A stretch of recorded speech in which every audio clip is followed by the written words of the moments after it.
Welcome to episode 19 of Drenched in Wonder Cannabis Conversations. We have another pretty hefty topic to dive into today, folks.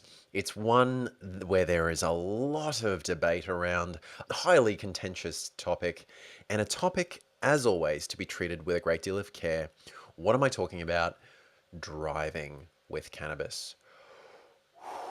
Really, Bill? Are you sure? Driving with cannabis? You're going to go down that path? Yes, I am. Regardless of how we feel about cannabis, whether we feel it should be legalized or shouldn't be legalized, is it harmful or harmless? This topic is one that I dare say we all have a pretty strong opinion on. And rightly so. Driving, getting behind the wheel under the influence of cannabis. And as we'll see, it's not even as simple as that. But let's explore that first of all. Actually getting behind the wheel under the influence of cannabis. What does that look like? I've spoken about how cannabis can be very helpful for productivity and for focus. It can, of course, also go in the other direction.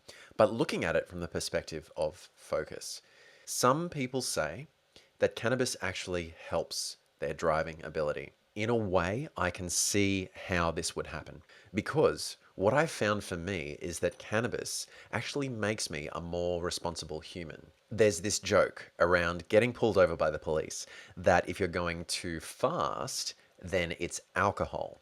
If you're going too slow, then it's cannabis. And I kind of get that. And for one who naturally does approach driving with a sense of responsibility, with a sense of care, cannabis would naturally kind of only enhance that responsibility and care and may actually make that person a more safe driver. In the Mr. X essay that Carl Sagan wrote that I've shared previously, he himself says, I have, on a few occasions, been forced to drive in heavy traffic when high. I've negotiated it with no difficulty at all, though I did have some thoughts about the marvelous cherry red color of traffic lights. If you're high and your child is calling, you can respond about as capably as you usually do. I don't advocate driving when high on cannabis, but I can tell you from personal experience that it certainly can be done.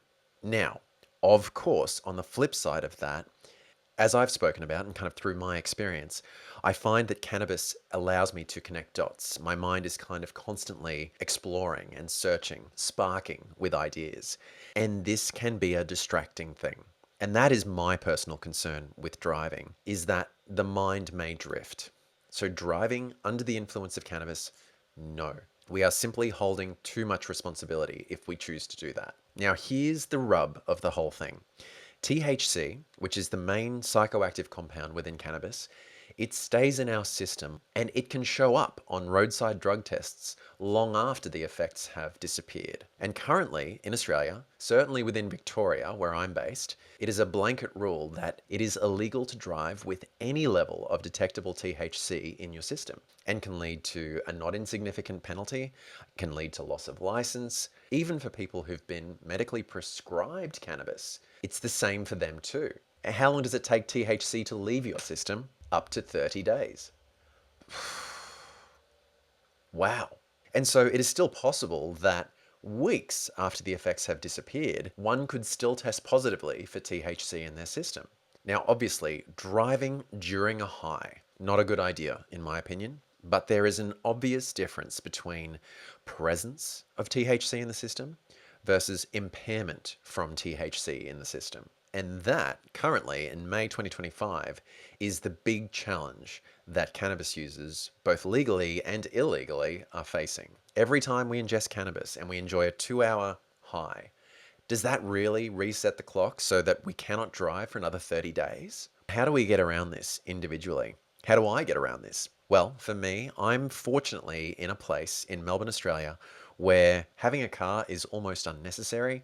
I have easy access to public transport, thank goodness, and I have everything I need quite close to me. But obviously, a lot of people don't have that convenience, and they do need their car regularly. And for many, this is a reason to steer completely clear of cannabis, because they just can't risk testing positive during a roadside drug test.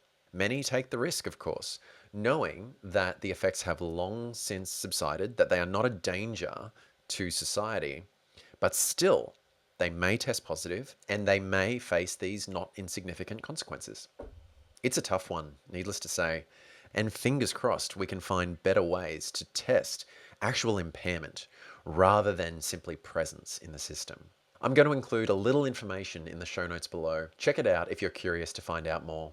It may well be one of the most important things to overcome on the road towards legalization. And rightly so.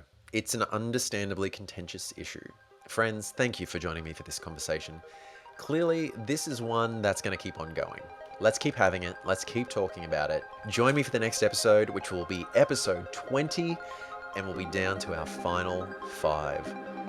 Whoa. As always, and particularly given the nature of this topic, be safe, be smart.